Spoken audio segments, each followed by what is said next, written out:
Hey everybody, this is Perch. And a few minutes ago, I posted up the video talking about the news story of a comic book union forming. Now, I want to say that this story is both official and not official. It's worth pointing out, as some people have, because after posting that video and just this morning, I've gotten a wide array of text messages from people. My phone is very annoying right now, including while I'm recording this as literally as I speak. That's very frustrating. It's been a week of activity, but today things were off the charts. Anyway, as somebody has pointed out correctly, it is a union, but it is working through kind of this umbrella. When I say working through, there's some structure and everything else to it. But unions, I mean, it's very easy to kind of create a union without formally doing all the things that a lot of people think about when you think about a union. And so it's worth pointing out here. This is very small. I don't, by saying that, you might be like, oh, he's trying to diminish it. No, it's very small. There's a limited amount of people there. We haven't really tested out any of how this, some of the collective bargaining aspects of this will work, if the voting really makes any sense. I mean, at this point, it's people who are coming together to say we're going to operate and work kind of in unison. We haven't answered the question of, well, what happens to the dissenters? Are people forced to join the union? Based on how the goals are structured, if people reject joining the union, they're going to get shoved out of that company. I mean, it's funneling everything from job opportunities to if it all goes through, if the goals are all accepted. And keep in mind, goals are just goals. A lot of you, I'm sure, write up goals when you do your kind of yearly review with your employer. And how many of those times do you actually do what your goal says? I mean, but I don't know, maybe all of you. But goals are just goals. They're not accomplishments. And so there's a lot of steps here of how this is actually going to work in practice, and whether these things will actually come to be. But how it's laid out, if you don't join this union at Image, you're going to need to find a new job at some point. I mean, it's it doesn't state in the bylaws that you will be removed from your position, but it's certainly your opportunities for advancement are going to get capped. Your ability to kind of dictate what projects to work on. I mean, if you're somebody who's managing a portfolio, let's just use as example, just pulling out of the air. Let's say that the people who are involved in this union decide that Mark Miller is problematic because he doesn't like Rich Johnson. just I don't know, just making something up here. But let's say that they decide to vote on, is Mark Miller a problematic creator? Because I don't know. He didn't sign on to a pledge fast enough. He's not on Twitter. He's not defending people in the right way, whatever. Now, let's say you're somebody who has been working this Netflix, Miller World deal, and it's an important part of kind of ultimately some of how Image makes its money. Let's say the collective votes that nope, this isn't a creator we want to work with until reparations have been made, and you decided not to join the union. You decided that you don't have the time for that. What happens to you? Well, you're just screwed, is what happens to you. You just, the collective voted on it. This person goes out. This relationship between Netflix and Image gets weirder.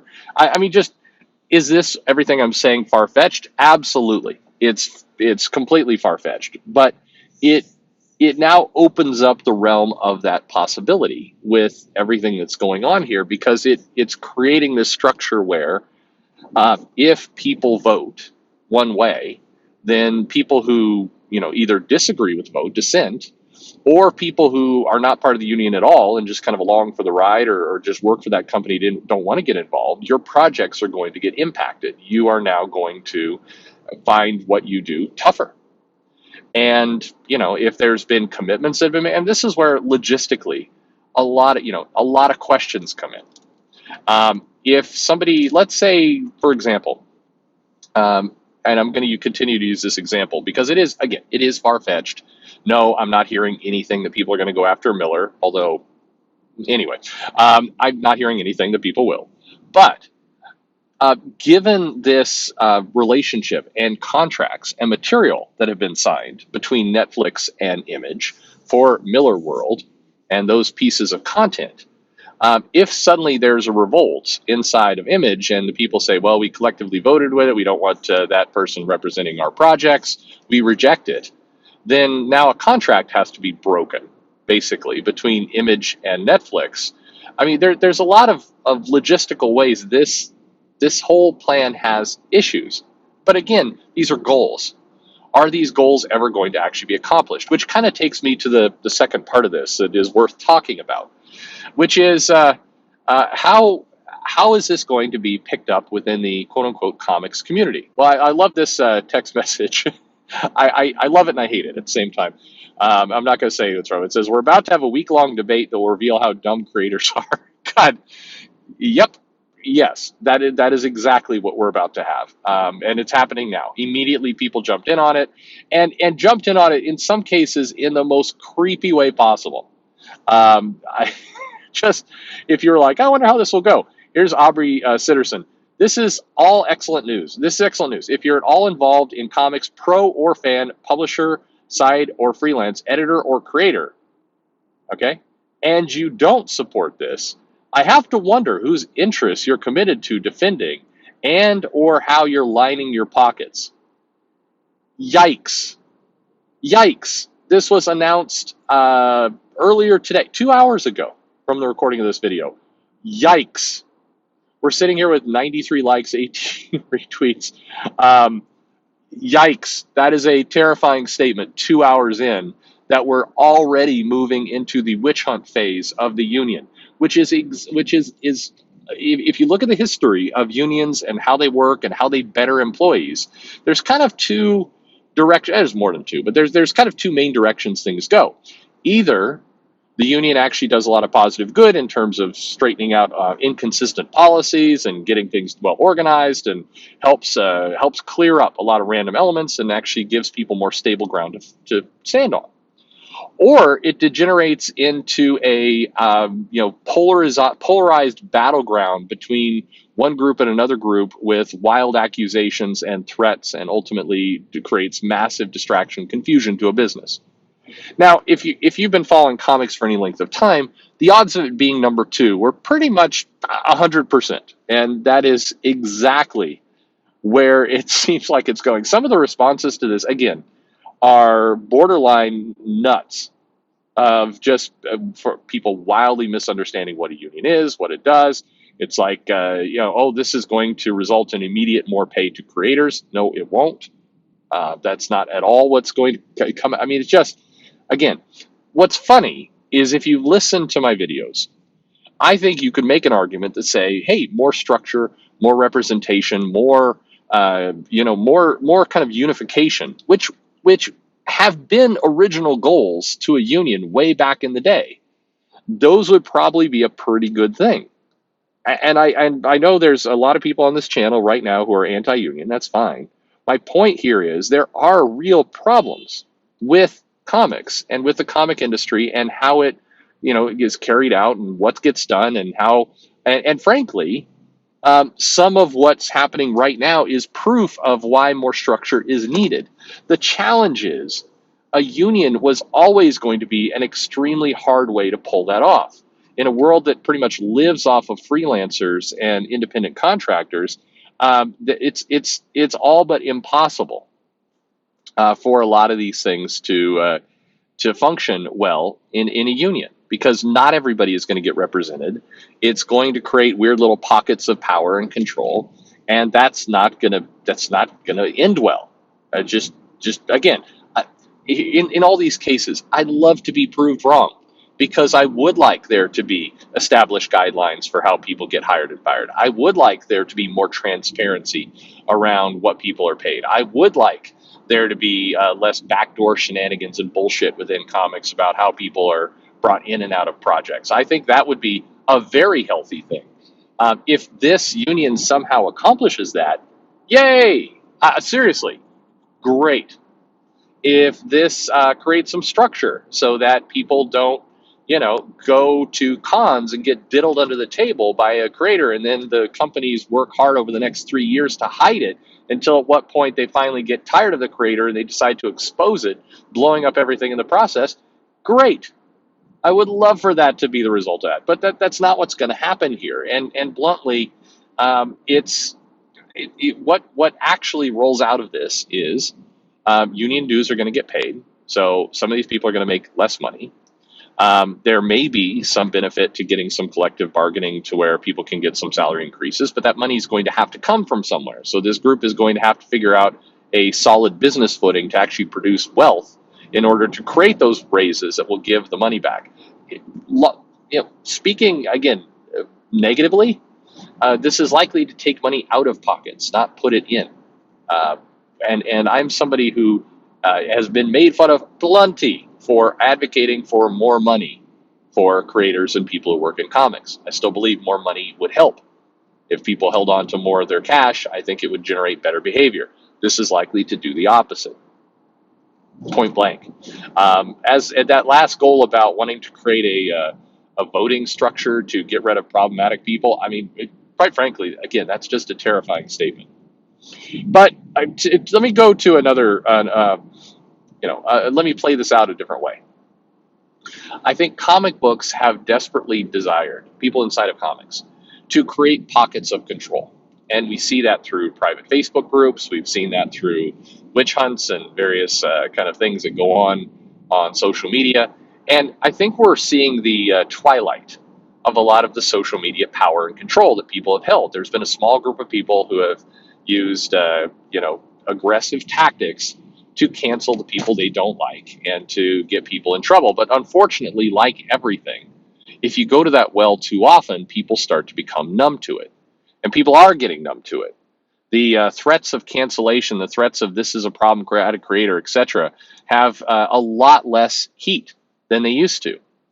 A lot of the people who have been successful, the Scott Snyders and the Tinians and the people like that, they have gone out and gone to places like Substack to get out of it. They don't want to play in that. They participated for a while, and now it's like we need to just manage our own business. They've gone out.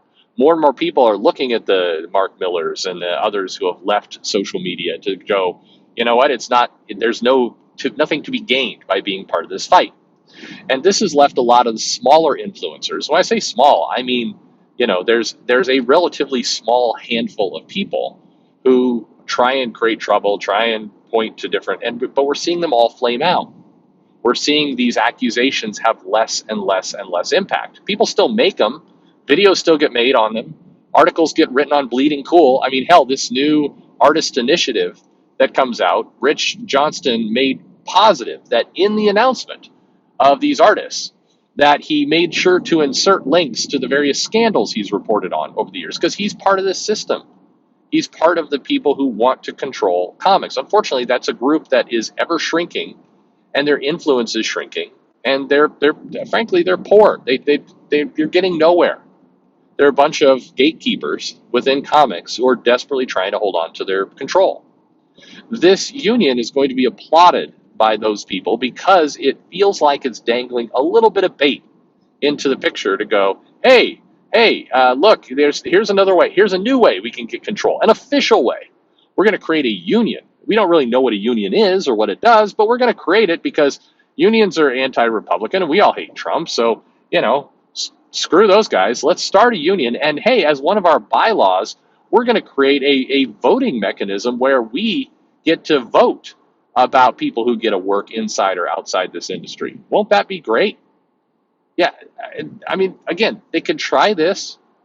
There's a slim possibility, like I said in the last video, Eric Stevenson and others are all on board with this. What happens when people start voting against books that they know they're going to sell?